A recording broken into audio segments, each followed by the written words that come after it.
will suffer the consequences. The wisdom of Elijah is inside of the conscientious, so I move with it. We are the world's richest people, richest in imagination, richest in creativity, richest in resources.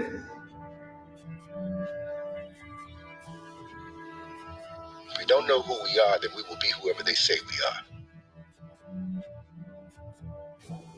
If you knew your history,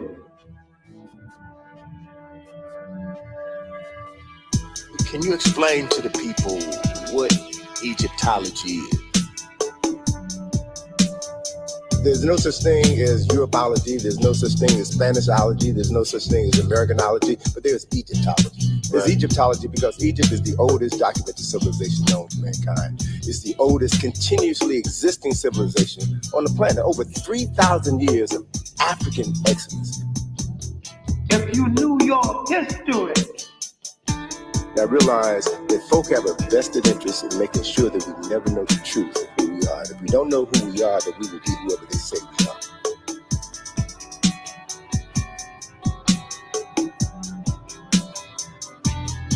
we are the world's richest people,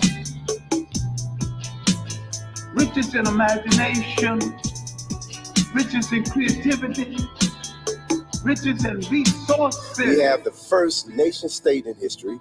We have the first system of architecture, engineering, science, medicine.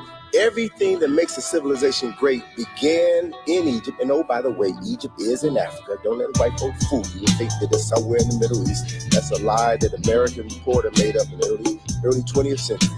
There was a geopolitical term in order to separate Egypt from Africa, because whoever controls the history of Egypt controls the history of the world. We are the world's richest people. If we don't know who we are, then we will be whoever they say we are. If you knew your history, 1977 was when I met Dr. Ivan Van Sertima, and he taught me that the Egyptians were black. 1977 was when I went to see the King Tut exhibit in Washington, D.C. after listening to Ivan Van Sertima. And I'm looking at this image of this boy King. I'm seeing my face in his face. Right. And all of a sudden the world just opens up. And I see this whole new reality. And I discovered then what I refer to as forbidden knowledge. Books written by these scholars, brothers and sisters who've been telling this same story for decades, that Egypt is in Africa. Egypt was a country that was founded by indigenous African people. And I realized then that I've been lied to all of my life. If we don't know who we are, then we will be whoever they say we are. if you knew your history,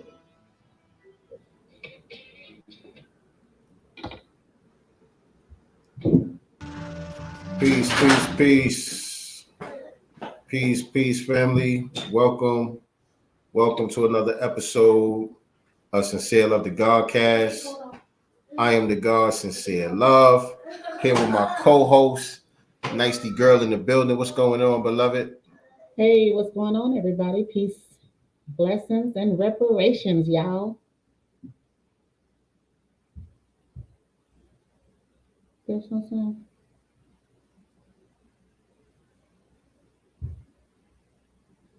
Oh, I think he's. Did you mute it? Yeah, I was talking to my wife. Okay, I was like, it's gone. The sound's gone. What's going on? Did you say hi to everybody? I did. For a minute. Hey, Crown 808, Viewer 1 in the building, Jackson, Harlem. Welcome, everybody. Yes, indeed. And so, that was just a short clip celebrating the 33rd anniversary of one of my favorite books. One of the books that was definitely an eye opener for me along my journey to enlightenment, which is The Broader File by Anthony Browder. Shout out to Anthony Browder. Mm-hmm. You know what I'm saying? One of our great warrior scholars, still amongst us, still doing the work out here. You know what I'm saying? And so yesterday was the 33rd anniversary of that book. And so I wanted to open up the show with that one tonight. All right. Yes, And he indeed. still looks so young to me. I You know what know. I'm saying? He's just like, that black ain't cracking at all. For real. For Mhm. real. For real. Because he's like in his 70s. Yeah, He's in his 70s. He don't look a they day look over good. 50, No, not at right? all. Hmm. Like one of them FOIs or something. Right. He ain't bean pies out here. So what's going on, family? Happy Black History Month, everybody. Happy my niggas built this shit month. Right. Understand. Understand for our reparations month. Right? You know what I'm talking about? We got another episode of the Black Business Showcase tonight. Great episode coming up for y'all. Let me let y'all know who we got on the set. We got Nyan Pharmacy. We got Dr. Kennie from Nyan Pharmacy. So Dr. Kennie is a clinical pharmacist and the founder of Nyan Pharmacy. She is a graduate of Palm Beach Atlantic University. She is passionate about empowering her community through education and other acts of service. And she enjoys time with her family and participating in 5K races. So without further ado, I would like to introduce to you our guest for this evening, Dr. Kennie. Peace and blessings. Welcome to the Godcast. How you doing tonight, beloved? I'm doing well. Thank you for having me. How are you doing? Doing We're good. good. Doing Thank great. you. Thank you for That's coming good. tonight. Glad to have you with us. Thank you for taking the time to be here. Of course. And shout out to Great Black Shark for throwing us the alley-oop. Yeah. Yes. He's great. Right. Because I've been following your personal page for a little minute, but I wasn't even aware of the pharmacy stuff that you had going on, the other page and all of that. And so I see you out there doing your runs and with your family and stuff like that. But I wasn't even aware of the business side until Great Black Shark brought it to our attention. So definitely shout out to him.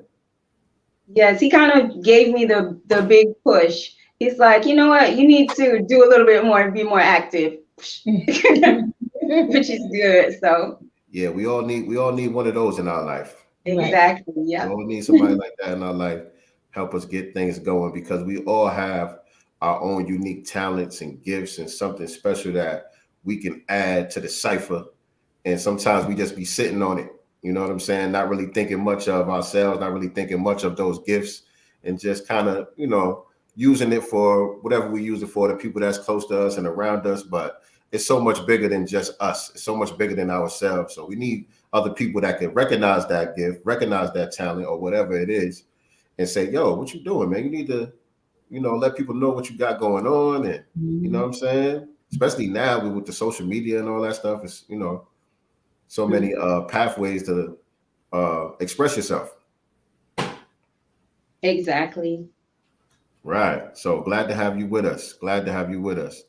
So I'm gonna do like I always do, and I'm gonna ask you to start from the beginning. Like, take us back to the beginning of this journey. What made you get into this field?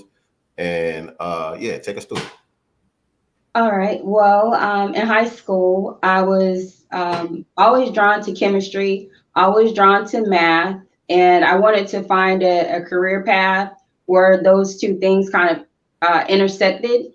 And so I had a mentor who introduced me to pharmacy. She would speak with me. She was actually a graduate of Florida A&M in Tallahassee, but so she would speak with me, just give me the game on how it works, what to look out for, how can I position myself to be able to get into the program. And then once I learned a little bit more about it, I just fell in love with pharmacy. So here I am. Okay. So this was way back in high school. So how long you been doing this? Oh, I've been actually practicing pharmacy about 10 years now. Okay. Cool. Okay. And so what exactly is pharmacy? You know what I'm saying? What everybody, like, to me, I know, you go to the pharmacy when you got to buy some drugs, you got a little code, Right.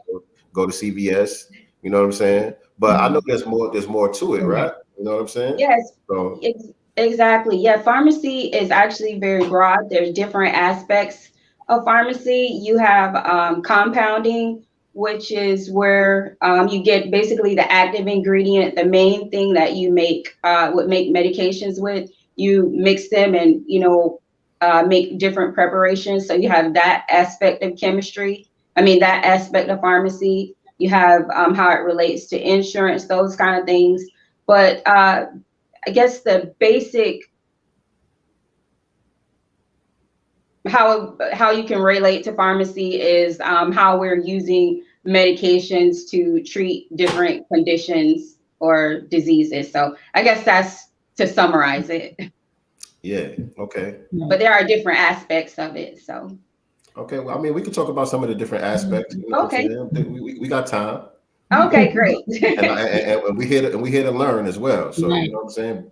Break it down for us. All right. So that's where I was going. And then I was like, let me bring it back a little bit. So basically, in the years past, long time ago, our ancestors, things like that, the basic aspects of pharmacy, you get an active ingredient, you figure out what works, you put other diluents or other things that are not necessarily active ingredients to make medicine, and you would put it in a dosage form where it can reach the targeted site. So let's say if you wanted something that would reach your stomach, that's something you may take orally.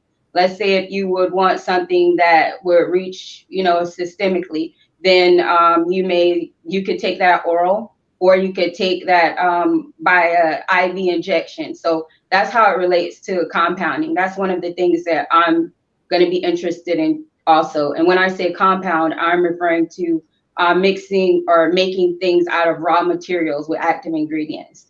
Then there's the aspect of retail pharmacy.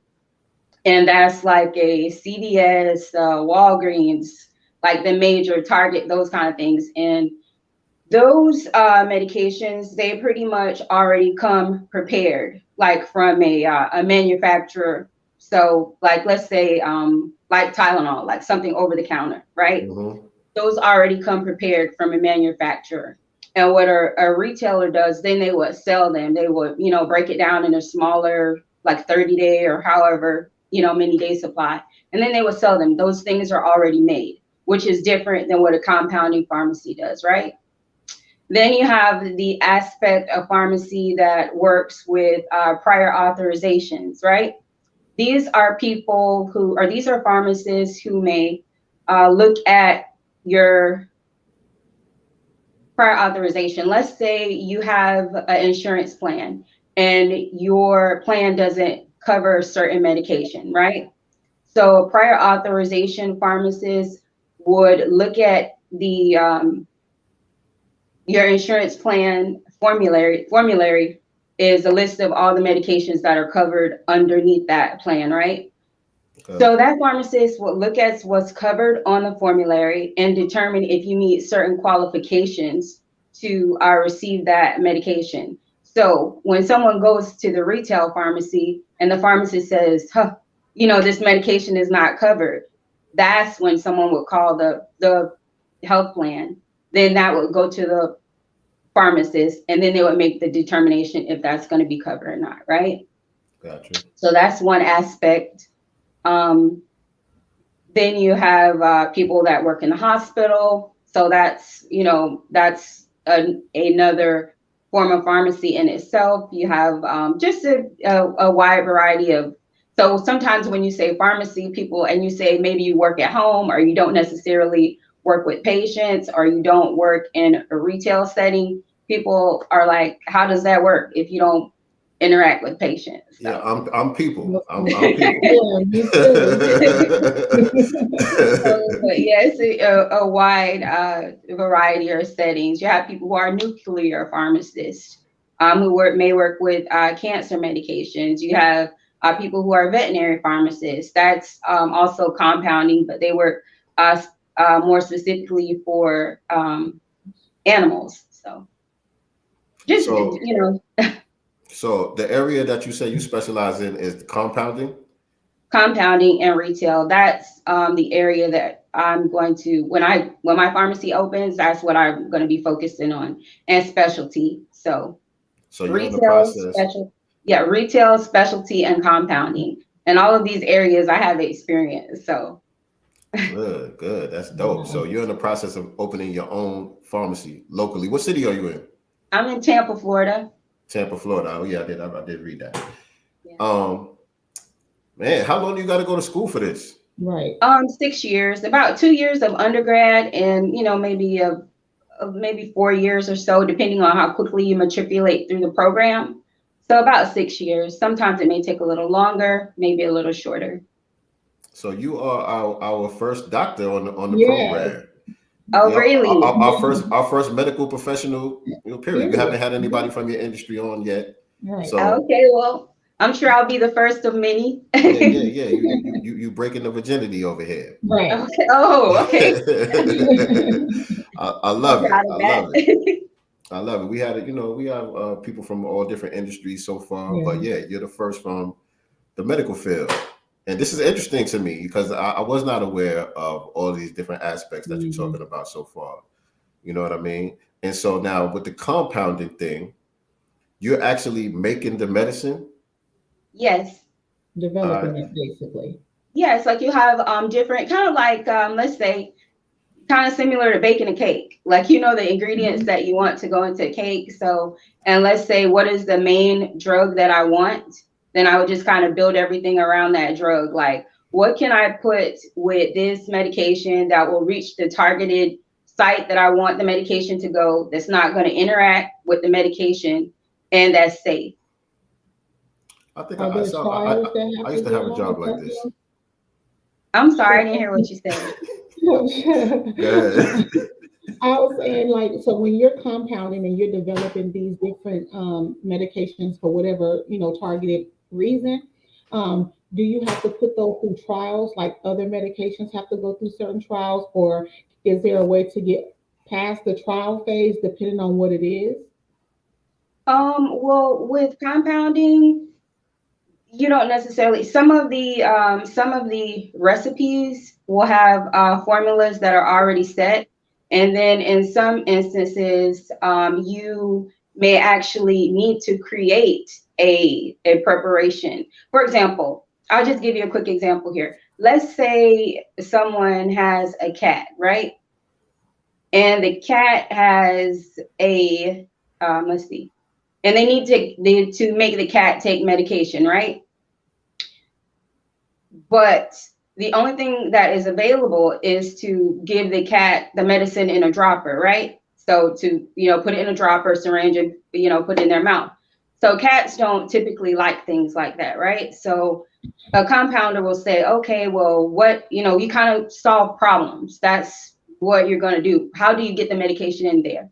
So, for instance, we know cats don't really like anything they don't really like things on their paws, right?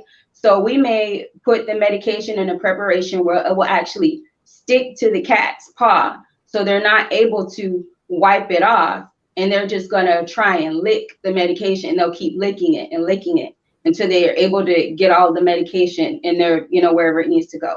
So it's basically like compounders solve problems. And also strengths of medications that may not be available by a manufacturer. A compounder can actually make different strengths of medication. Mm-hmm. So you basically kind of like, you can make whatever you want within certain limits. So now, when you're going into a business for yourself doing this, what kind of insurance do you have to have? Like, you know what I'm saying? Is like a special type of coverage that you have to make sure that, you ain't gonna cook up the wrong combination for somebody? Yes, exactly. You have to have professional liability. Yes. You have to have professional liability. Yeah, of course. And there are there are a lot of regulations that go into compounding. So yeah, that's the question I was trying to ask. Cleanliness, all those kind of things. Hazardous, what's safe, those kind of things are part of what regulates compounding pharmacies. Okay. But so now with your degree that you have, is there other kind of certifications that you have to get and licenses that you have to get to actually own the business, or you qualify as long as you got the resources to go ahead and do what you got to do? Well, yeah, you have to have a pharmacy permit to actually open up, to have a pharmacy. And depending on the type of compounding pharmacy you open, you may need different certifications or different permits. I'm sorry, but yes, you do have to. It is required that you have a pharmacy permit to open a pharmacy in the state of Florida. But there are actually people who are not pharmacists that own pharmacies. Okay. But they have to hire pharmacists to work there, of course. But they basically own the pharmacy. I understand that's kind of like, somebody could own a barbershop that's not necessarily a barber, but you have to have a master barber in there running the place. You know what I'm saying? So yeah, I get that. Yes, exactly. So we got a good question from the chat. This is actually something I was going to ask too. Shout out to Jackson Harlem. How do you feel about the movement from big pharma to holistic pharmacopoeia? I don't know how to say that. Pharmacopoeia? Pharmacopoeia. Okay. Well, I believe in holistic pharmacy as well. I believe it's up to the person's choice. It's what you choose and what you feel comfortable with. But whatever someone decides, I encourage them to do their research. And there are clinical trials on herbal medications, and there are clinical trials on herbal medications. So if that's something that you're interested in, I would strongly recommend that you understand biostatistics and how to read clinical trials so that you will understand what you're reading. Because sometimes clinical trials can say anything. They can say, oh, it works perfect, it works fine. Because people play with statistics, people play with the numbers, people play with tests, anything. But I will say that I do believe that holistic medicine or natural medicine does have its place. It's worked for hundreds and thousands of years. Right. But as new information and new technology emerges, and we have, just more information. So, but yeah, I would encourage anyone to do their own research. Now, is there a specific website or anything like that you would recommend people, go to that's a little easier to read, maybe, and things to look out for? Okay, sure. Some of these websites or some of the what do you call it? Drug information. That's what it's called. Drug information websites. I believe one of them that has, because not all of them have natural medicine, but I believe clinical pharmacology has natural medicine, and that actually requires a membership. So if you're interested and you want to learn about multiple herbal medications, then that may be your best route, because you can pick anything up off the internet and they could tell you anything. So also, if you're going to look at drug information, or even if you're going to look at something online, and even if you decide to research clinical trials, you want to look at trials that are free from, or that are peer reviewed, right? So that's something that's important. Peer reviewed meaning people or other healthcare professionals, other people that understand what is supposed to be going on in these trials, basically, and who can dissect them, right? You want to look at where these people come from and who's the funding source, because if the funding source is the person that's selling the herb or the medication or whatever, then of course they're going to tell you it's good. Right. And also in regards to researching these things, I would encourage you to just, if you're someone who's, very serious about getting into natural medicine and learning, and you want to be able to tell people what you believe is healthy, or be able to have a little bit more power behind what you're saying, I would advise that you learn a little bit about biostatistics and clinical tests and those kind of things, so you can actually say whether or not something makes sense. Right. I definitely agree with that. Um, in your bio, it also mentioned that, you have a desire to use what you know to help out your community. So how important is what you do to the Black community? Do we need more Black pharmaceutical professionals and things of that nature in the community? And Yes, why? yes. All right, so I believe that pharmacy is definitely important to the community because sometimes when people are referring medications or telling you, hey, you should take this, hey, you should take that, you want to make sure that you are having, because everyone doesn't, is not going to necessarily know, or it may be your grandparent or someone, and they're just saying, oh, someone gave this to me, then I assume that it's gonna be safe, right? And we also know that there are a lot of really good doctors who really care for their patients, right?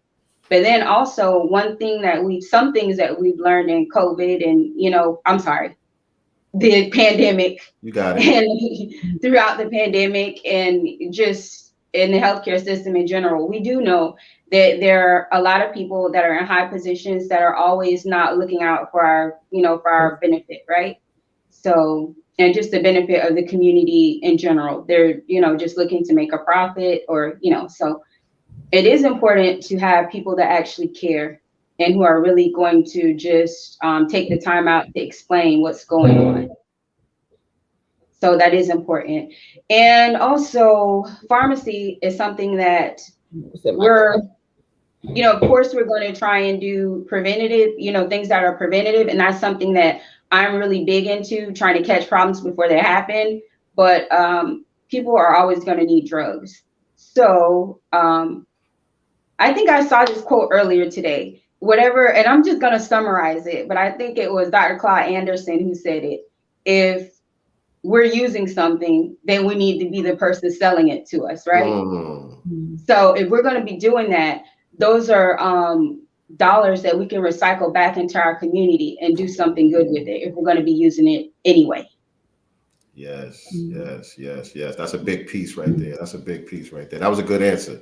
I didn't even think I worded the question correct, but that was a good answer right there, because Thank you. It's definitely it's important on both ends of the spectrum, right? Like you said, people are going to go through, different illnesses and sicknesses and be in need of certain medications and all of that. And so why not be able to tap into your own community to receive the help that you need and the products that you need to help you get well. And the person actually cares about your well-being, and you get to recycle your dollars inside your own community. So yeah, and I just want to piggyback off of that also. I'm very dedicated to serving the community, right? And so I get sometimes people ask me, based on the area that I want to serve, people are like, well, why do you want to, I get this question a lot, why do you want to service that community? Don't you want to go here or don't you want to go there? And I'm like, why would I? You know what happens a lot of the time with gentrification anyway.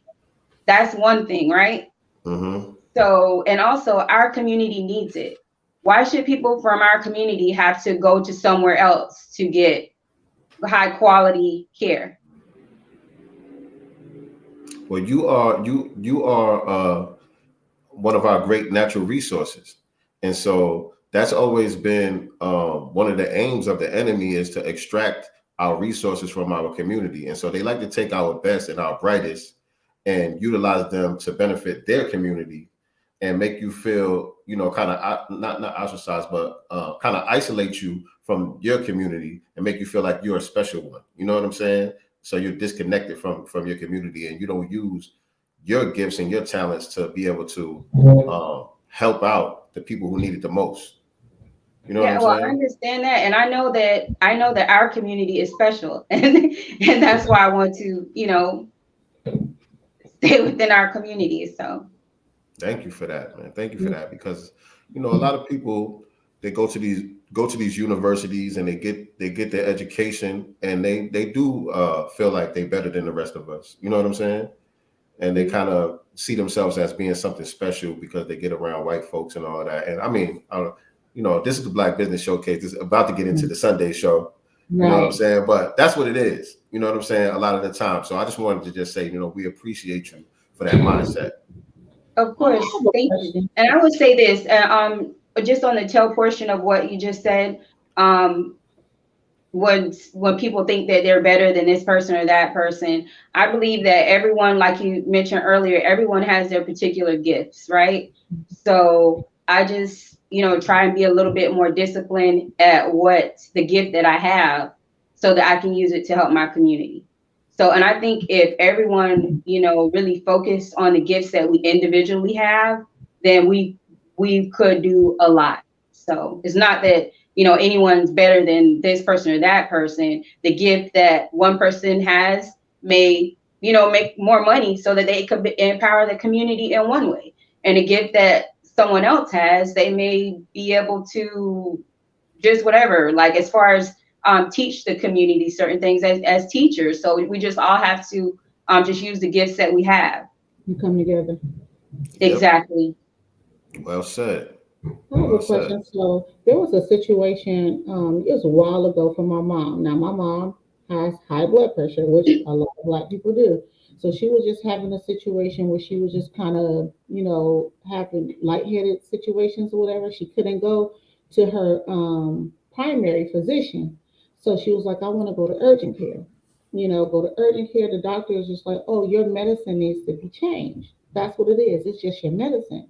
So the doctor, who's not her primary, told her, don't take the other medicine and take lisinopril. I remember this.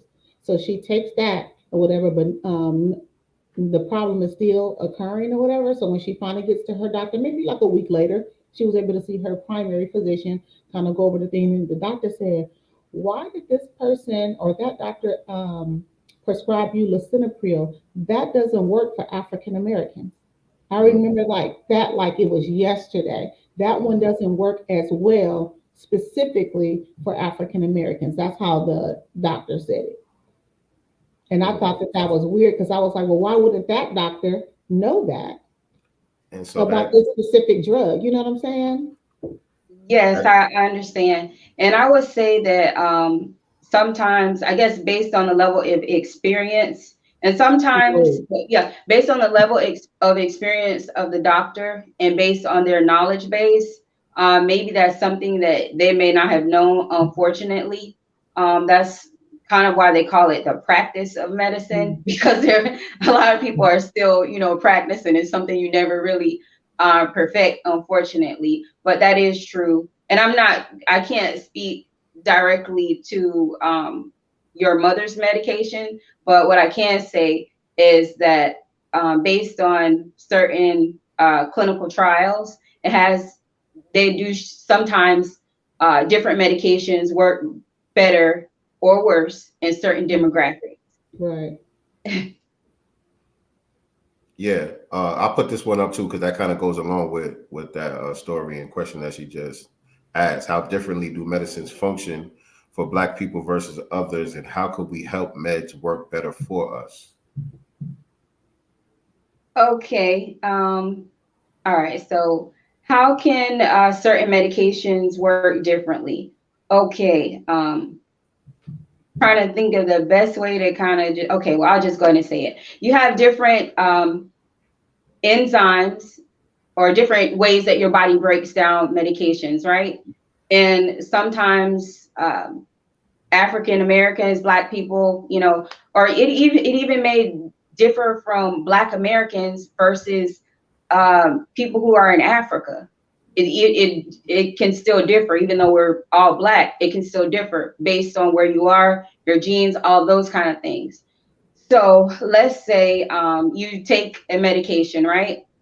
The medication my body may process or metabolize the medication faster than someone else based on the type of chemicals or enzymes that are in my body, right? Now, things that we can do to help medication work better. I would say, for one, before you start a new medication, always try and ask your pharmacist to, or let your pharmacist know all of the medications that you are taking, all of them. And that includes herbal medications. And when I say herbal medications, I mean all herbal medications, right?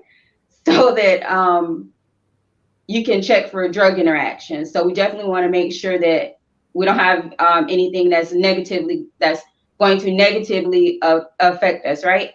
Now, what can we do to make sure that the medications work properly or work the best that they can? We can make sure that we have a healthy diet. We can make sure that we exercise. Those are things that are always going to help, because that's kind of like the first line of defense, because I'm big on prevention. So I would say that that's the first line of defense to keep you healthy and to help you to have a good immune system. So. Right. So yeah, that kind of was one of the questions I was going to ask. Viewer one said people have to stay current on medication. When on the health field, you have to constantly be studying and researching. So is there like periodic testing or recertification that you have to do in your field? Yes, actually, I recertify every 2 years, and a lot of different healthcare professionals. I know probably throughout the United States, different healthcare professionals have to recertify. For pharmacy, in Florida, I have to recertify every 2 years, and there are different continuing education courses that I have to take, and some of them are specific, and then others are more general. So yes, it is important, and also it is important to stay abreast of what's going on in regards to the drugs, because of course we want to always know what's coming out, and we always want to know how it can affect our community.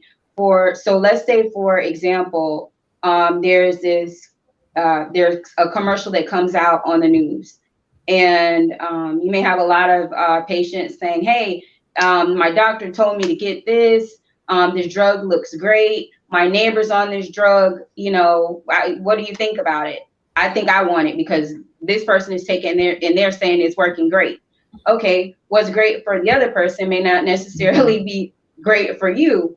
So it is important to stay abreast of new and emerging medications and therapies, so that we can kind of be on guard for the community, kind of like the watchman of what's coming into the community and what's out there and what's being pushed. So also, I think too, what we got to stop doing is, like you said, thinking what works for this person is going to work for you, because we all have that one family member. You complain about something, they're like, "Here, I got this antibiotic. Take this." You can't. yeah. That can cause a whole other problem. So definitely, we got to stop doing that in the community. Exactly. We just take Robitussin for everything. Yeah. Yeah, or at least try to find a pharmacist. Like go into, and sometimes even if you go to a retail pharmacy and just call, they'll answer your questions, or drug information centers, they will answer questions also. So yeah. But you guys, as a pharmacist, you don't do the recommendations for what somebody should be taking or not, right?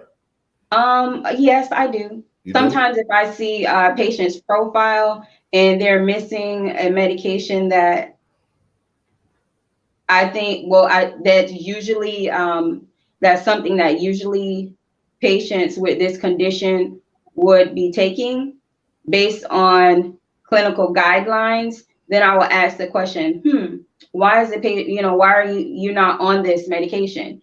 And so that's, of course, before I make any recommendation, I will ask questions, because that's maybe something that the person has already tried and failed. They may be allergic to it or whatever. So, but yes, I can make recommendations. Okay, cool. And so, oh yeah, she said ginger ale. Yeah, for sure.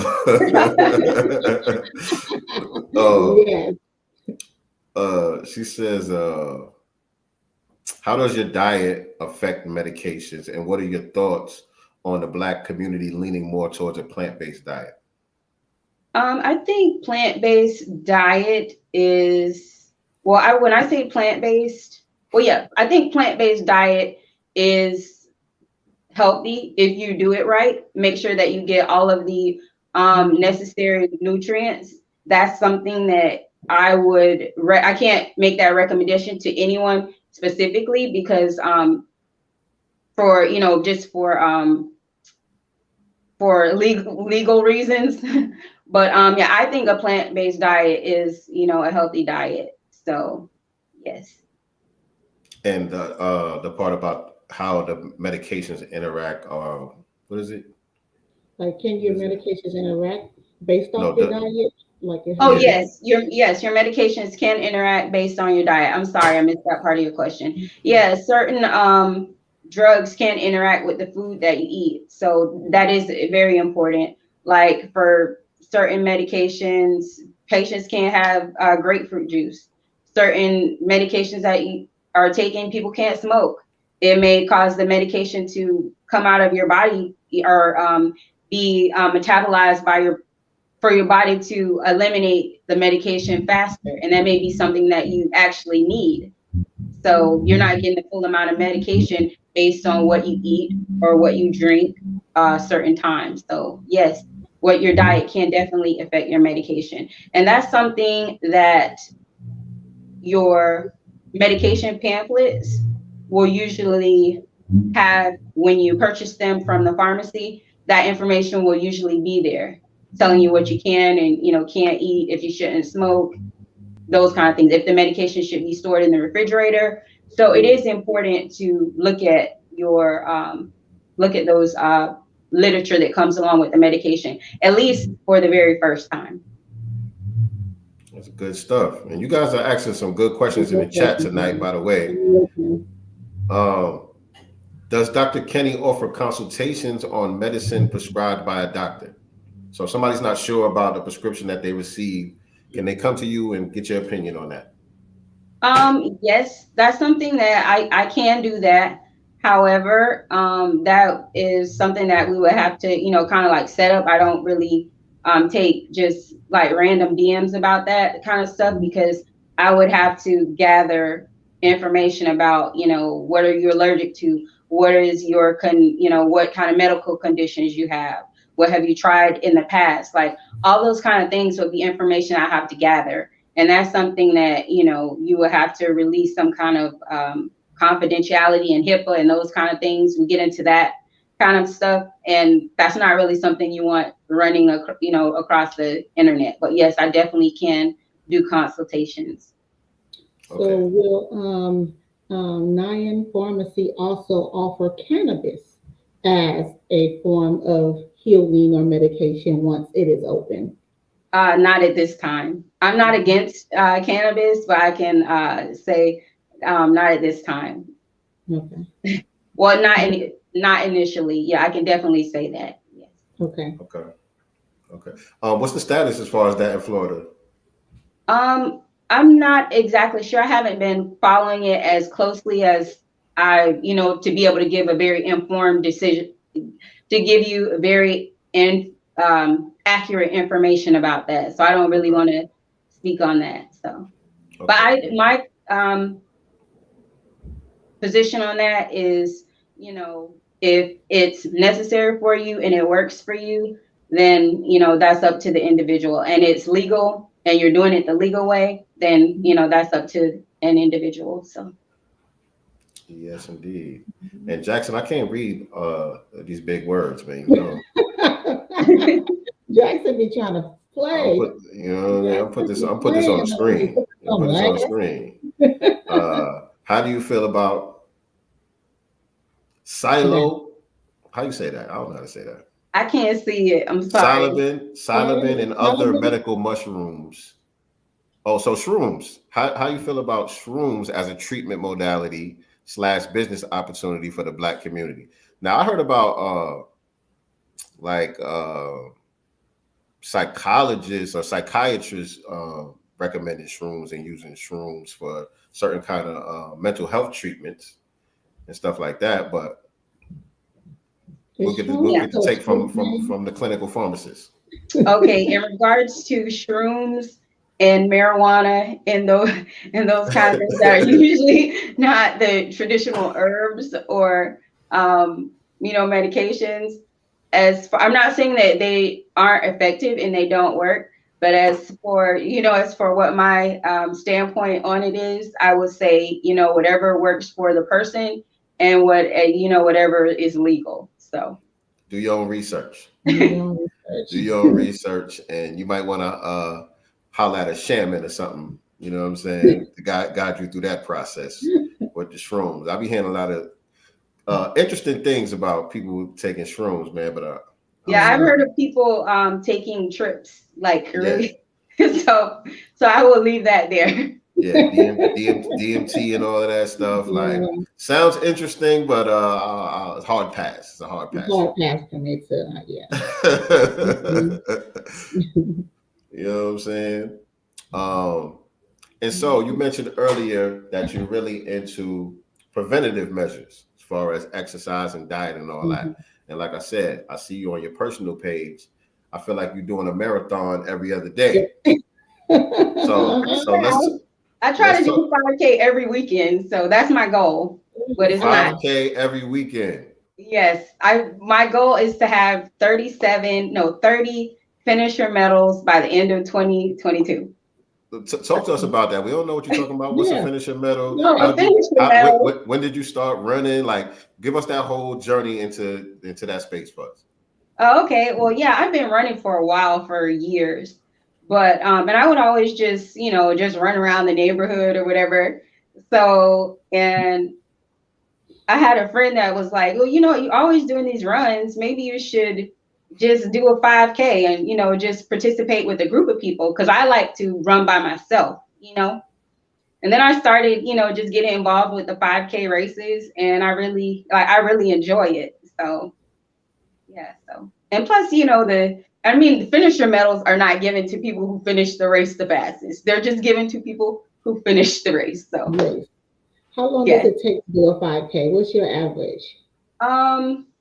When I'm consistent, I can finish them in maybe like 10 minutes. Well, no, that's wrong. I can average a mile at 10 minutes and around 30 seconds, something like that, being consistent. So that maybe around like 33 minutes, something like that. So, but my goal is a 9-minute mile. If I can hit that, then you can't tell me anything. So, What's the longest distance that you've ran? I've run about 6.5 miles. And that's like a straight. It wasn't very, it definitely was not the 10 minute, 30 second per mile pace, because, trying to go along the longer distance, don't want to burn myself out. So it's a little bit slower pace. Mm-hmm. But the longest distance that I've run straight nonstop is 6 miles. About 6 miles. Uh-huh.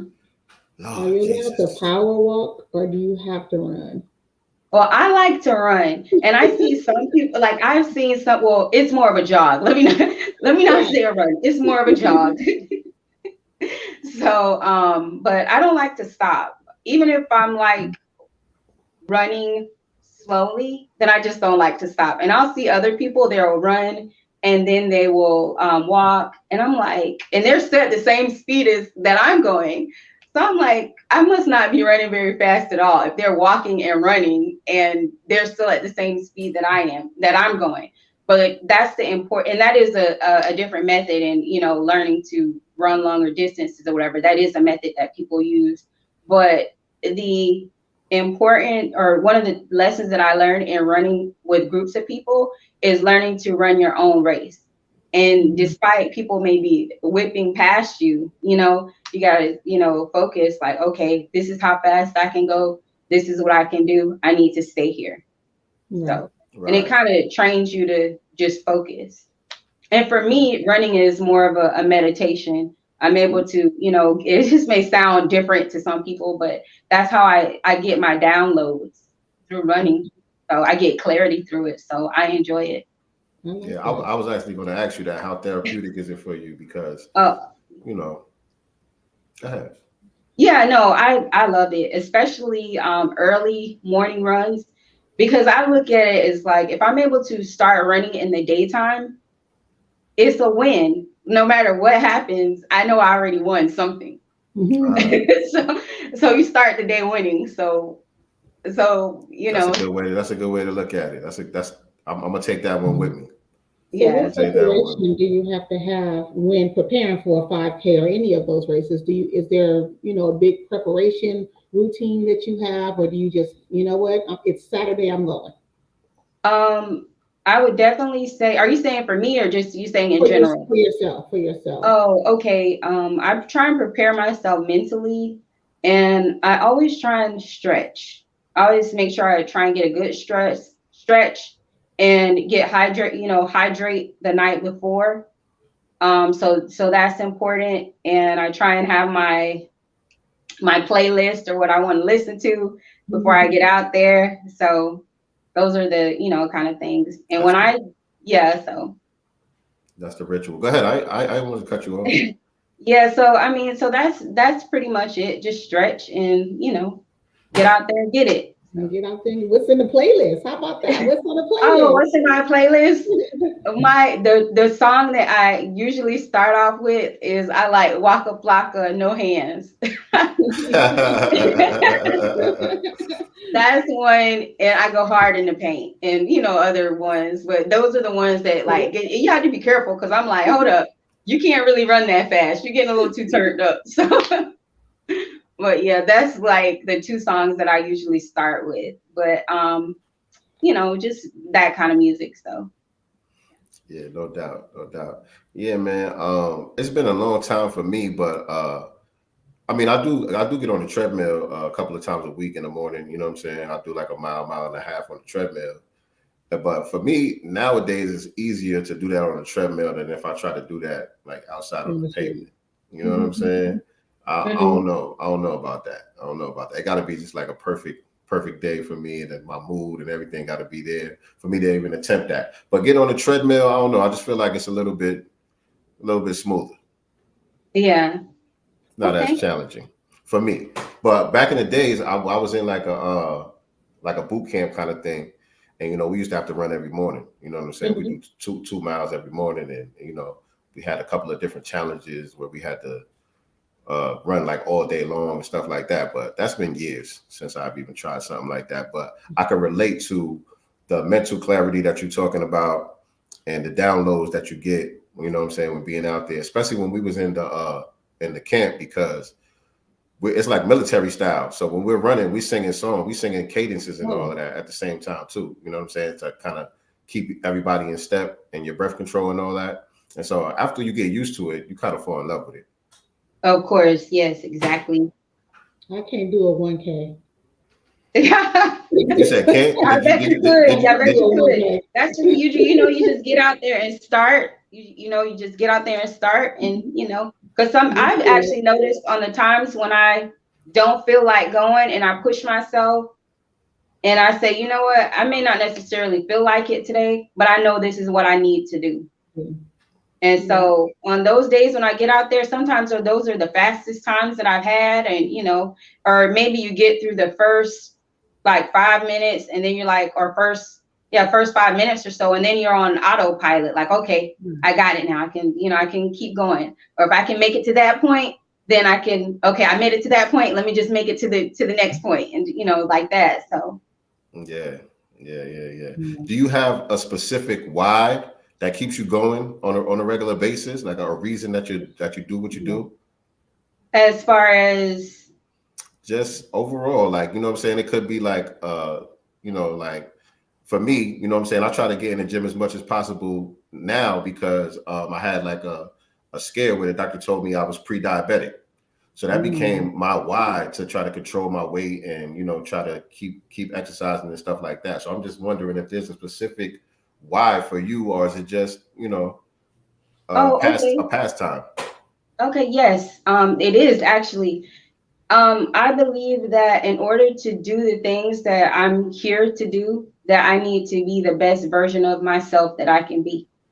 And I think in order for me to, basically, in order for me to be used the way that I need to be, in order for me to be the vessel that I need to be, what the Spirit put me here to do for my family and my community, I need to be the best that I can be. And that includes being healthy, making sure I'm mentally prepared, keeping myself balanced. All of those things are important because, and I may not necessarily do the best on the food all the time. I'm still a work in progress. But as far as, what, I'm sorry? I said, ain't we all? Yeah. As far as what I ingest in social media, I try and kind of monitor all kind of content that goes into my body, and exercising, and that's important for, like I said, for my mental health, for my physical health. I need to be able to be here. I need to be able to handle the stress of all the things that are going on. That's important for my heart.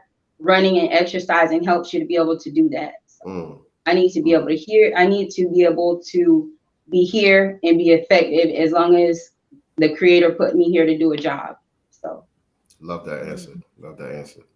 Thank you for that. Who are 3 people that has been most influential to you or in your life? Oh, wow. That's a really good question. So I will say, one of my teachers in elementary school, I was actually an SLD student and special learning disability student. And I remember I would always get mocked, and, people pick at you and, just make all kind of fun of you or whatever. People used to pick at the way I talk. People used to pick at the way I dress, my skin complexion, everything.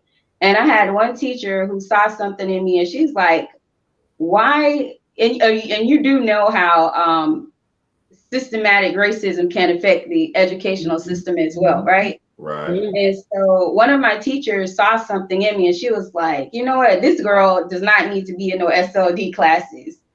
I'm going to take it upon myself to to see what exactly is going on with her and see if I can, help her. And she really built up my self-esteem and, just made me feel good about a lot of the things that people were telling me were bad about me. And this is like in maybe like 4th grade. So as a child, I was almost broken in 4th grade. And when I see these children, and I'm sorry, I'm kind of going off a little bit. When I see these children that are bullied, like the little girl who committed suicide, for people always picking on her and bullying her and being in a certain environment, and she just didn't fit in, that really goes to my heart because I know how that feels. Mm-hmm.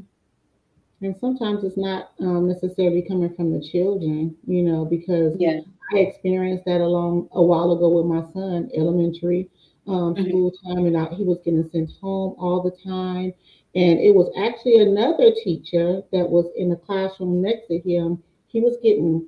His daddy was tearing his butt up. He was on punishment all the time. He will always try to explain himself, but the parent listening to the teacher, no, you're messing up. You know what I'm saying? And so it was another teacher one day, I couldn't leave work. And so I asked Mom, can you go pick him up for me? They're sending him home again. And so another teacher who happened to be Black, his actual teacher was not, and she pulled him out, pulled my mom to the side and said, get him out that class. Yeah. I hear what's happening, blah, blah, blah. So I finally asked him to be removed from that class. Everything shot up from there. Honor roll. Exactly. Awards, like just nonstop. I'm talking from elementary school, middle school, even through high school. Everything changed after that experience. So it made me start listening, like paying attention to him, even listening to him, because kids, gonna do stuff too, but not just taking their word. And I really appreciated that teacher for pulling my mom to the side and was like, get him out of there. Yeah, and actually that I can't remember the author of the book, but there's The Miseducation of Black Boys. And that's a really good book about what happens in the system and how they try to break our children and especially our young boys before they can even, start to, really thrive. I have an email now from a teacher in high school who his 9th grade year, first year in high school, tried the same thing. And so I said, well, one, he needs to be challenged because she was like, his whole thing is, I get to school, they give us something, it's easy, right? And so they want me to just sit there like this and not say nothing, or other kids are talking to me or whatever. So I was like, well, maybe you should challenge him. I said, and if he's finishing first, why don't you have him help you with the other students versus calling me, sending him to the office, threatening suspension, all these things. She tried that. I still kept that email thanking me for that and how he's helped other children bring their grades up. So it's not always a behavioral thing. Sometimes they just need to be Right. challenged. Exactly. I agree with that 100%. And Right. my phone is doing something really weird. Can you just like give me 1 second? I apologize. Go Is that ahead. okay? Yeah, good. 1 second. In the meantime, family, make sure that y'all hit the like button, share this out on your social media platforms, and make sure that you are subscribed to this channel on YouTube. If you're watching this on another platform, please head on over to the YouTube channel, hit the subscribe button, hit the notification bell so you can receive notifications whenever we go live with new episodes. In case you didn't know, you are watching the Black Business Showcase right here on Sincere Love the Godcast. I am the God Sincere Love, and this is my co-host, Nicety Girl. And tonight we are chopping it up with Dr. Kennie. She is a clinical pharmacist out of the state of Florida. A lot of good information being dropped tonight. A lot of stuff that I didn't know. I wasn't aware of some of these things. Me neither. And so yeah. Me neither. Yeah. Good to know. Good to That's know. what we here for. Spread love. And look, And I apologize. I apologize. okay. We're fine. It's a, and it just, good that she's brings up mentorship so much, because that teacher around the fourth grade that inspired Shout out to her. that teacher. Yeah, Yes, and giving Dr. her that Ray. self-esteem. Then when she decided to go to college, and take on this pharmaceutical career, another mentor. So the importance of mentorship in our communities is definitely needed. So if there's any skill you have, make sure you take one of these children under your wing, and mentor them with those, gifts that God has given you. Or if you see a gift in a child, that maybe the parent don't see or they don't see, it's up to us to make sure that we nourish that. Exactly. And so how about you, Dr. Kenny, speaking of that, are you taking any young girls under your wing, or is that something that you're interested in? I'm interested in that. Right now I'm trying to do so many things at one time. So I don't really have the manpower, the energy to kind of, take on a mentor at this point in time. But I am getting out into the community and providing information as best I can. But as far as like taking on a mentor right now, I wouldn't be able to give them what they need right now. So Understood. There was something in here that I want to. Oh, there was a question about water. Let me see. Oh yeah. Can you speak about hydration in regards to different waters, distilled, spring, etc.? well, I will say this. Unfortunately, I'm not extremely knowledgeable on that. Okay. So I can't like really speak to that. And I try not to, ramble on, like try and speak to things that I don't really aren't too knowledgeable about. So yeah. But I definitely think that's something that I would learn more about in the future. But yes, as of right now, no. Do you have a preference, the type of water that you drink? Distilled, I spring, or drink whatever? spring water. Okay, me too. Yeah, because I pretty much like the taste. So yeah, me too. Water, so. I am pulling up your website here. Right. So you guys make sure that you follow our sister at Nyan Pharmacy on Instagram, and also you can visit the website nyanpharmacy.com to get more information here about the services and things of that nature. There goes our sister right there. Community and compounding pharmacy. We talked a little bit about that earlier. Yes. Home and delivery pickup. So this is going you'll be able to service people out of state as well. Exactly. That's one of the things that I'm really looking into or looking forward to. So yes. Okay. And specialty medications, HIV and Hep C. We didn't talk too much about that. Let's get into that a little bit. Sure. I don't know how to word a specific question, but let's talk about the HIV meds. Okay, sure. The HIV meds, because we had a young man on the show not too long ago who was actually born HIV positive, and he's been fighting that his whole life. And he got on some medications that helped him be able to actually have children and everything. And his wife and children are all HIV negative. So tell us a little bit about the HIV medications as far as, what you know. Okay, yes. All right. As far as the specifics of individual medications, I won't go into that. But what I will say is that HIV medications have come a long way in these past years, because at one point, HIV was considered to be, a lot of people considered it to be, a death sentence. It had a very big stigma on it, around it at one point, right now. So, but now patients are living a lot longer, and with proper diet and exercise and adhering to the medication regimens, they're able to live longer. They can have families and, have children, have partners.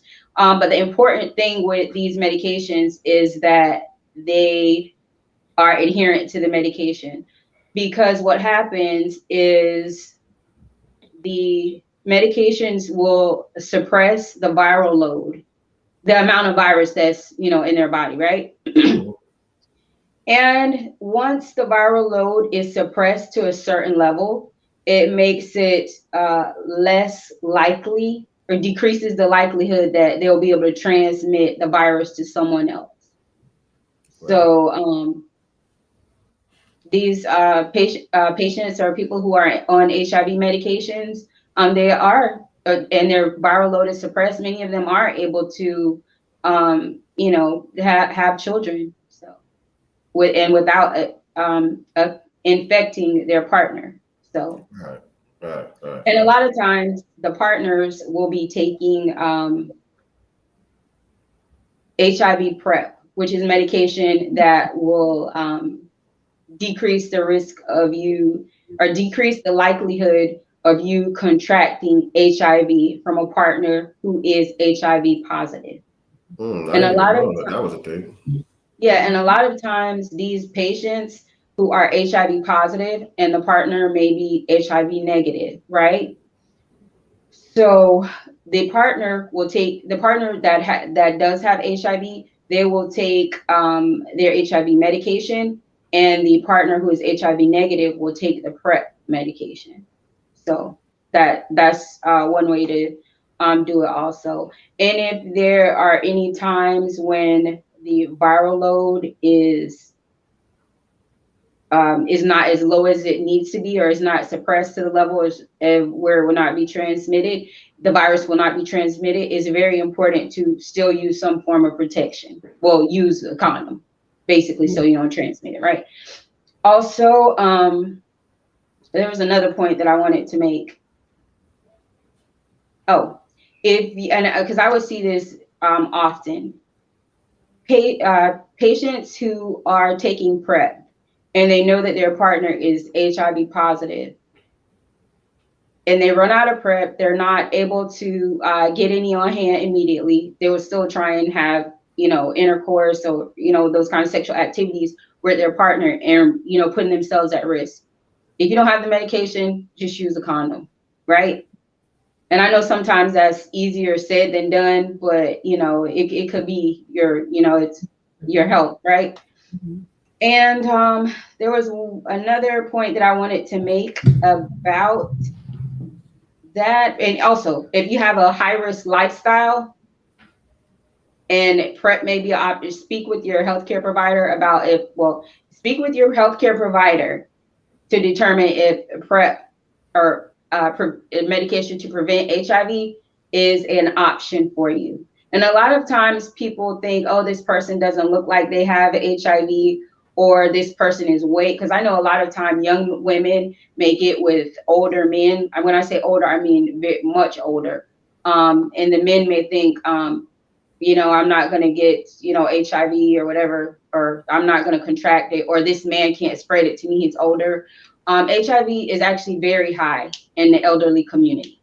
What? So if you're someone who, you know, engages in sexual activities with old men or younger women, and you think it's safe and you think it's cool to have unprotected sex, don't do it. Mm. It's very high. Good stuff right there. Good stuff Yeah, right I would never have guessed. I don't like them that old though. I'm just playing. there. all y'all little sugar babies out there. Right, you know what I'm saying? Y'all better scrap on up. Right. Yes. And shout out to our sister viewer one. She's actually a nurse too. She says, Mhm. I find Hep B to be more difficult than AIDS in patients these days. Hepatitis B. What is She said I that guess she I thinks guess that more difficult to hepatitis manage. B is more difficult than AIDS in patients these days. Yeah, I could see why she would say that, and also especially with patients with HIV. Because also one more thing I meant to say about the medication. Sorry, I don't mean to That's okay. go backwards, but this is a very important point. If you stop taking certain medications and you decide to, if you stop taking your medications for a while, you need to let your doctor know so that you can have your labs done, because certain medications that you may stop taking for a while and then you just start taking them. And let's say you're at risk for different conditions such as hepatitis or things like that, it can be very dangerous. So if you stop taking your medications for a long period of time, depending on the type of medication that you're on, and if you're someone who's on those type of medications, you know that you need to contact your doctor before you resume taking those medications again. Yes, indeed. Yes, indeed. Any more questions from the chat, family? Any more Wait, I'm questions sorry. for the I'm doctor? sorry. I need to do No. a disclaimer too. It's something I forgot to mention initially. You will need to consult your healthcare provider about any of the information that I'm giving you. It's not necessarily specific. This is general information. So things that are particular to you and your medical condition, you need to contact your doctor. Sorry. Right. This is not medical advice, family. We're having a general conversation. So the same rules apply when we got our crypto people on here and they tell you do your due diligence. Right. You know what I mean? Same rules apply here. Do your due diligence. Don't just take what you hear on the Godcast as the gospel. Right. You know what I mean? Consult with your medical physicians and do your own research and, you know, make the best decision for you and your family. So, can I ask, with everything that's going on with this pandemic, have you done any of the research on your own or read any of the things on the jabs that they're, introducing to the world? And any insight on that as a Okay, medical pharmacist? Sure. What I would say in regards to that is, like you just said, do your own due diligence. I know that most medications that are new to market, they take years to our research. I will also say that I believe that people have the right to choose what is best for them. But as far as what I believe and what, based off the information that I have and my knowledge about medicine and pharmacy and those kind of things, I will say that diet, exercise, staying healthy, making sure that you're taking the right vitamins, those kind of things are very important. As well. And I would say definitely take a look at what the CDC says. And then there are other resources within our community that provides information. So, and a lot of these people that provide information regarding the jab, they may not necessarily align with what is being encouraged nationwide. So I think it's important to look at all information, but definitely check out the CDC and then check out other information as well. Right. NOI.org. Right. Beyond testing. Yes, indeed. Yes, indeed. Thank you for that. I love how you took your time and made sure that your response was very measured, very responsible response to that question right there. Absolutely. Our rights to choose is the main thing. Your right as an American, to choose what's best for you and your family should not be taken from anyone. Yes. Especially medical decisions, Yeah, Right. exactly. Right. Some of the stuff that we're hearing out here is just asinine. Oh, so I'm going back to the website. Well, you're on the website. I see that she's working with the American Lung Association. Yes, I am. I'm really excited about that. Yeah. Yeah, I'm really excited about that. Is the program Open Airways, and that's to provide asthma education to children in the community, children who are ages about 8 to 13, and also their parents, because a lot of the complications with asthma can be prevented with just education. So that it's important. And asthma really affects a lot of children in our community. Parents have to miss days from work. Children miss days from school as well. So it's definitely a way that, can help. So you're getting with the Lung Association to do some type of outreach to get people more informed? Exactly. And that program is going to be free. It's a free service. And that's something that I don't think I mentioned that anywhere. I always just say, contact me at info@nyanpharmacy.com, but it is a free service. So if someone has a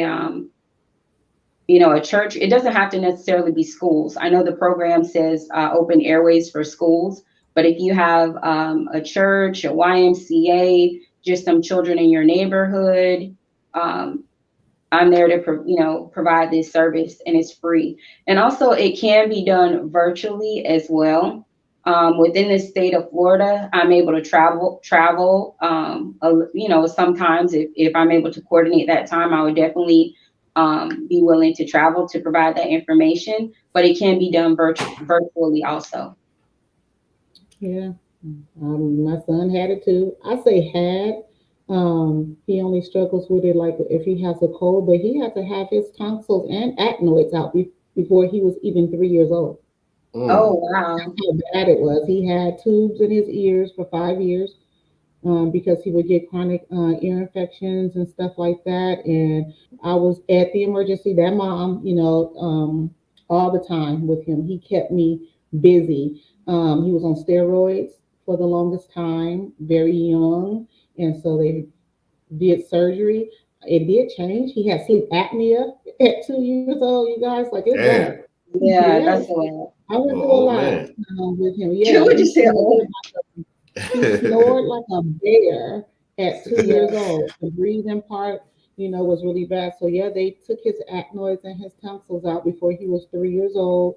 He had tubes in his ear for about 5 years, and then as he got older, he kind of just grew out of it. As long as he doesn't have a cold, during cold season, it doesn't necessarily have to be asthma. You may hear a little wheezing, but he will. I'll take that back. He's had pneumonia twice within the last 2 years.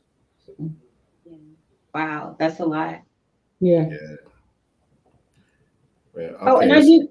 Go ahead. Oh, go ahead. Sorry. No, go ahead. Oh, and also I do want to apologize. I did when I didn't put the disclaimer, my heart kind of just dropped. So I didn't need to just interrupt you. I do apologize for that, but it just kind of was like, oh God, you forgot to do the disclaimer. It felt like an emergency, so I do apologize for that. Listen, So you when are you're doing fine. the You thing at with the home. lung association, is that some kind of class for CPR or some type of methods? I guess if someone is struggling, with say an asthma attack, is it like a training on what to do or to help that person? It's that too, as far as preventing, it's actually what we're working to do is kind of prevent asthma attacks. So you kind of try and see what the triggers are before they get there. Uh, just basically teaching students how to monitor what's going to trigger them, um, uh, being aware of what happens in an asthma attack, those kind of things, how to stay calm, provide information about the medications, how to use the medications, those kind of things. Yeah, they put them on steroids, and the steroids are no joke.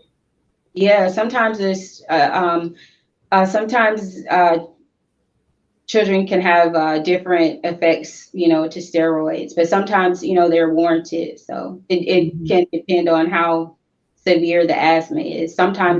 Sometimes people who have very mild symptoms may only just need inhalers that they may need just every so often. And then there may be other instances where people may need a Their breathing tube. maintenance Mhm. like a maintenance inhaler, and then which is something to just maintain or prevent the airways from constricting, being inflamed, or producing mucus. So what those do as maintenance, they kind of maintain that over a while or over time. But the rescue inhaler is what is used basically when you're having an emergency, like it rescues you. So.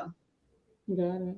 One of our chat room, Crown 808 said, would you say diet affects asthma and eczema in our children? I see these are common among our children for sure. Yeah, I know. Common. Um, I would say diet can definitely affect your skin, what you put into your body. So yeah, I can definitely say that.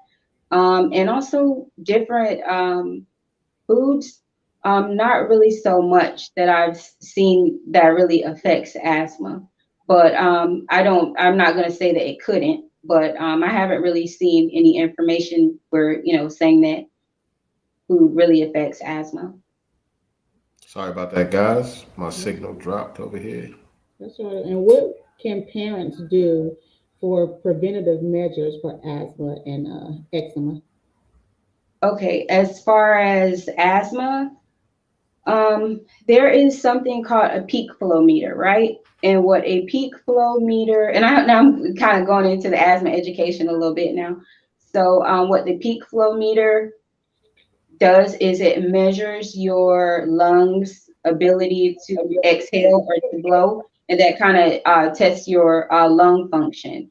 So if you have a child with asthma, if they have severe or if they have moderate to severe asthma, that may be something that you want to keep in your home to do to just use the peak flow meter maybe in the morning and afternoon, and that can kind of monitor the lung function, because with that tool, what they're actually going to do is they're going to blow into this peak flow meter, and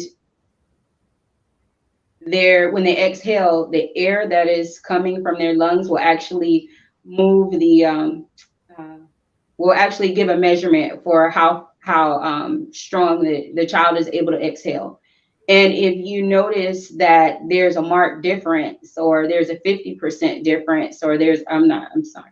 Yeah, if it's not as, if their lung capacity isn't what it usually is, or is 50% of that, or even if it's 80% of that, that's decent. But once you start going down to 50, 60, then that's, there's an issue. Something is, on the way. Got it. So Right. that just may be a tool that you can use. And you can buy those anywhere, Walgreens, just any pharmacy. So. Yes, indeed. And so, just in case you guys didn't see it when I had it up, some of the other services that are offered at Nyan Pharmacy are medication therapy management, long-term care, medication adherence assistance, and yeah, those type of things. So holler at our sister, man. Okay, and I just want to make something, I just want to clarify a point. That's things that are coming. Those are things that are going to be in the pharmacy. Now, the building is not, that's something that I'm actually working with the realtor now, and I'm super excited because I've actually we got in contact with them today. So we're actually looking at a spot, we're looking at a location. So I'm hoping everything goes through. It's, what my heart wants is that's what do you call it? Smack dab. I'm not really good. Well, right in the center, right in the center of the community I want to service. So I'm really excited about it. I got my fingers crossed, hoping it goes through. So listen, everything is working for your good. You know what I mean? Your intentions are in the right place. Your heart is in the right place, and what you're doing is definitely needed. And you on code, so I know that when you say that it's smack dab in the community that you want to serve, I know exactly what community that you're looking to serve, and it's the people that need it the most. So you know what I mean? Definitely blessings to you on the rest of your journey, and much success to you as well. Thank you. Can I just say, I just want to share something else too. Is that okay? Floor is yours. All right. So one of the, and I'm sure, we're in this space, we know about Aratususe, right?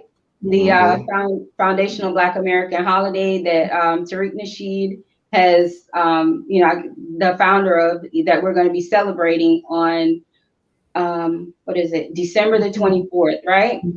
So I'm working on getting a run started, a 5K. It's going to be called the Aratususe Run.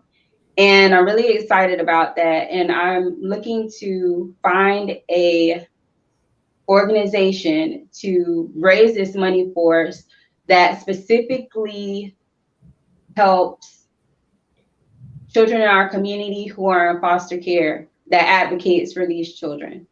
So that is the goal. So if there's anyone out there who knows of any organizations that could benefit from this, I'm, definitely excited about working with you or helping you. So, and the rate, I've already have the date set. It's going to be on December the 17th, 2022. So, and that's definitely something that I look forward to hopefully being able to come back again and discuss with, with the audience. So for sure. Is there anything that that the community can do to support? Is there a way that people can donate, perhaps, what I'm saying, to help raise the funds? Or still working on that? As far as the race, no, not right now. I'm not able to accept any kind of donations for that right now, but it's going to be everywhere. I'm going to try and make it everywhere as far as we become closer to the, closer to December. And as we progress with the race, it's going to become more, put more information out about it. So.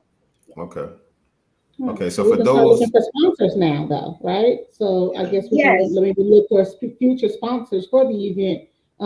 December the 17th, we can start, advocating for sponsors up for it right now. Right. Yes, exactly.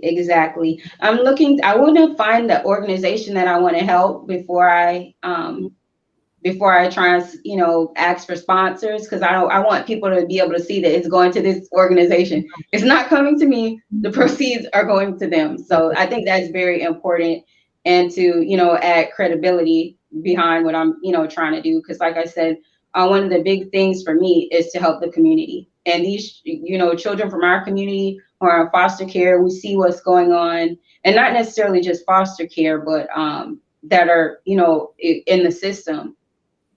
A lot of times these children don't have the advocacy. So there has to be some kind of organizations out there, and maybe there are, but I'm just not aware of it.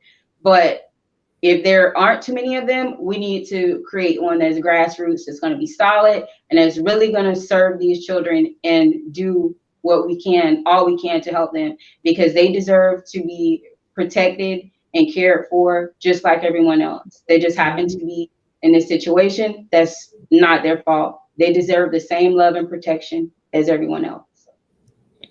I love that. Shout out to Dr. Kennie. Right. Be one. So I Yeah, guess I'll be running my first 5K in December. Let me get ready right now. yeah, you got to start getting ready. You got to start Let getting me get ready. ready right now. Being doing But yeah, a power walk.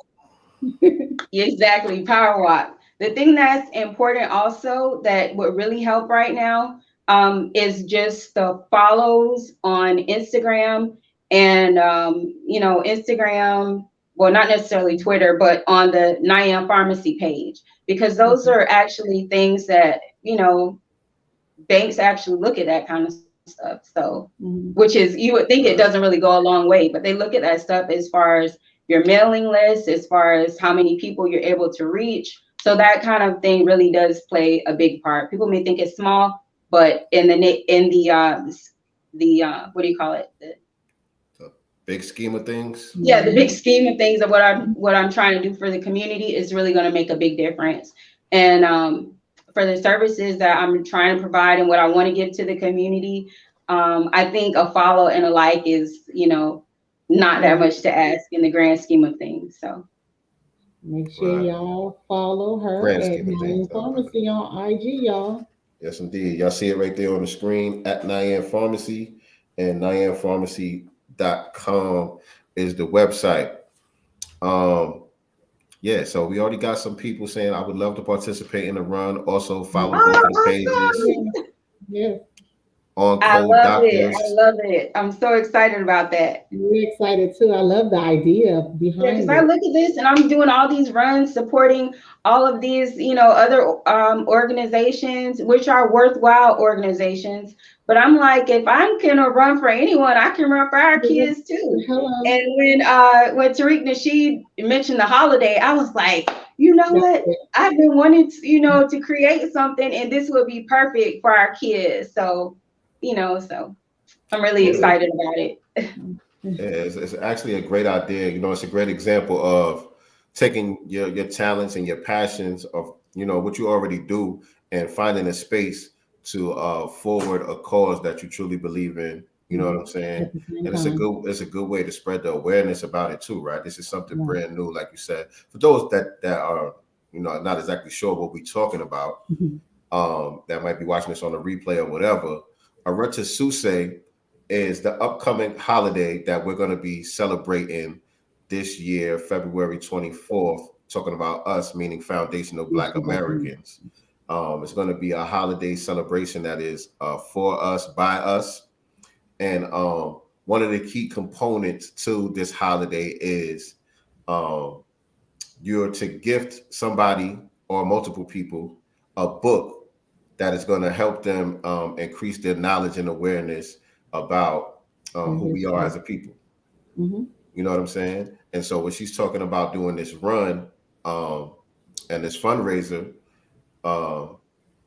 in honor of this new holiday, that's what we're talking about. I don't even know if I'm being clear, but I was trying to bring some clarity about what we're talking about. But y'all get the gist of what I'm saying in the chat?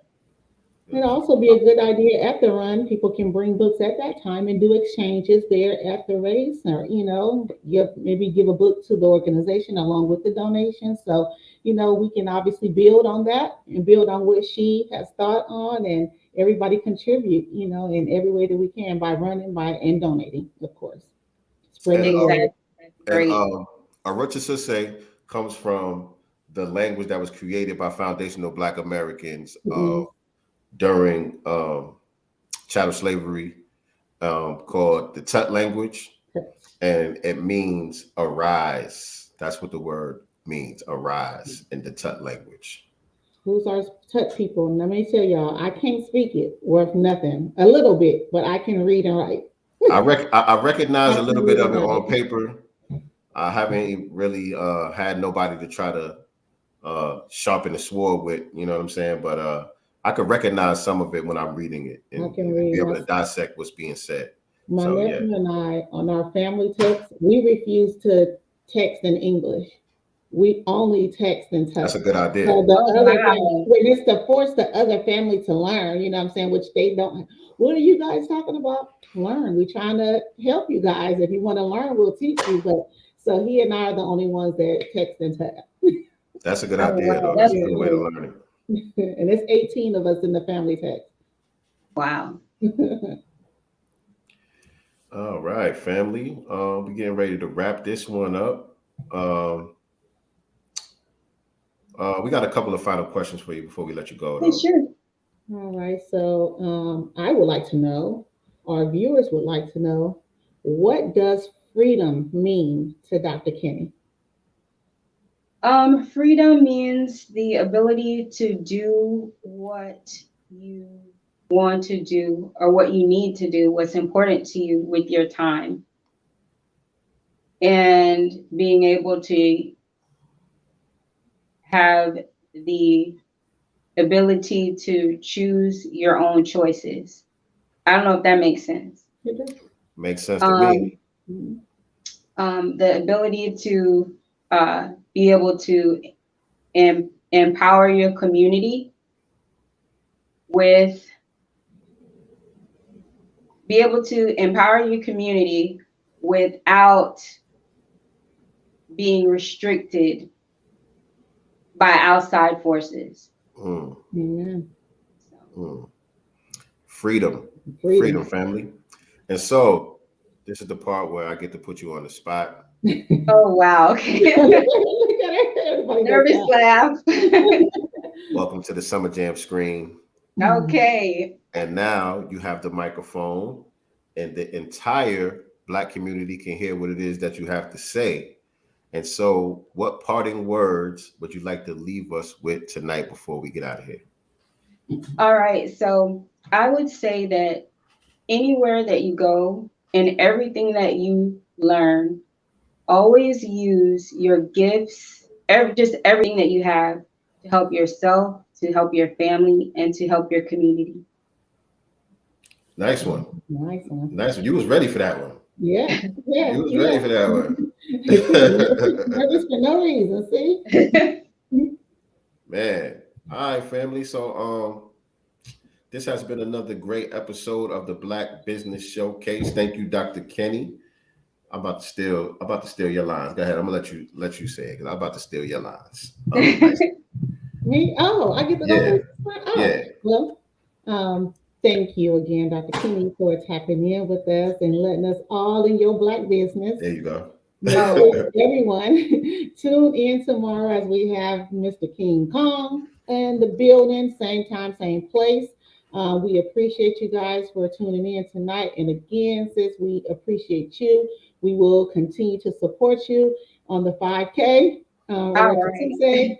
And anything else that you have going on. Once you open up your pharmacy, please let us know. We'd love to have you back on so we can do the grand opening with you. Let the family know that it's open. So please reach out, let us know when that happens, and we'll be happy to have you back. Thank you again for all this great information that our community needs. Thank you for everything that you're doing for the community. Thank you, everybody, for having me. Bye. Thank you for having me. And so, like I always tell y'all, we are not the master teachers. We are only the master students and signal boosters for Voices of the New Black Media. Appreciate y'all being here with us tonight, ladies and gentlemen. Y'all have a good night. Peace. Do for self or suffer the consequences. The wisdom